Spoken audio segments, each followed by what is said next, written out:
നമ്മൾ റിസോർട്ടിലെത്തിയതിനു ശേഷം ഒരു രക്ഷയില്ല കേട്ടോ. എല്ലാവരും കൂടി എന്ന് വെച്ചുകൊണ്ട് വണ്ടിയിൽ നിന്ന് ഇറങ്ങിയതിനു ശേഷം എല്ലാവരും കൂടി ഇങ്ങനെ കയറുന്ന സമയത്തുണ്ട് നമ്മളെ മോമുണ്ട് ഇവിടുന്ന് ഫോൺ കൊണ്ട് കളിക്കുന്നു. മോമേനോട് ഞാൻ പറഞ്ഞു നീ ഫോൺ അവിടെ വെച്ചിട്ട് വേഗം വന്ന് പറഞ്ഞിട്ട് ഞാനും ഓനും കൂടി നേരെ എന്താക്കി നമ്മളെ റൂമിലേക്ക് ഇങ്ങ് കയറിയ പാടെ തന്നെ മോമ നേരെ എന്താക്കാൻ വെച്ചുകൊണ്ട് കറക്റ്റ് സൈഡിലേക്ക് പോയിട്ട് ഒരൊറ്റ നീക്കിയിട്ട് താഴോട്ട് നോക്കിയിട്ട് പറഞ്ഞു വെച്ചുകൊണ്ട് ഒരു രക്ഷയില്ലാന്ന്. അങ്ങനെ ഉണ്ട് നമ്മൾ ഐഷുണ്ട് ലൈക്ക് എന്ന് പറയും. ഞാൻ പറഞ്ഞു ആയിക്കോട്ടെ ഒരു കമൻറ്റും കൂടി ഇങ്ങനെ തന്നേക്ക്. അങ്ങനെ ഒന്നും നോക്കിയില്ല കേട്ടോ. ചോറുന്നാൻ വേണ്ടിയിട്ട് വിളിച്ചു നോക്കുന്ന ഒരു ഐഷു പോയാൻ കയ്യേകി പ്രഭു എന്ന് വിളിക്കുമ്പോഴത്തേക്ക് പ്രഭു ഉണ്ട് ഞാനും കയ്യായിട്ട് വരാമെന്ന് പറഞ്ഞിട്ട് നേരെ അങ്ങ് പോയി. പിന്നെ കൃതു കയ്യും കാലും ഒന്നും കഴുകേണ്ട ആവശ്യമില്ല. ഓള് നേരെ ചോറുമായിട്ട് അവിടെ ഇങ്ങനെ നിൽക്കുന്നുണ്ട് കേട്ടോ. ഇവരെല്ലാവരും കൂടി കുത്തിന് ചോറുന്ന സമയത്ത് നമ്മളൊരു വീഡിയോ ഇഷ്ടമായിട്ടുണ്ടെങ്കിൽ ഫോളോ ചെയ്യാൻ മറക്കരുത്. ലൈക്കും കമൻറ്റും ഒക്കെ ഇങ്ങനെ തന്നേക്ക്.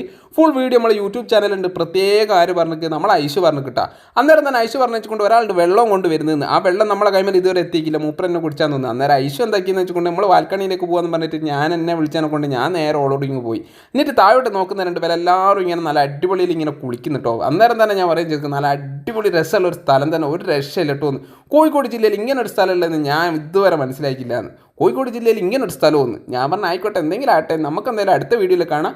Okay bye. അംസേക്ക നന്നായിട്ട് കുളിക്കുക നല്ല തണുപ്പൊക്കെ ഇല്ലേ എന്ന് പ്രത്യേകം പറഞ്ഞു കിട്ടാം.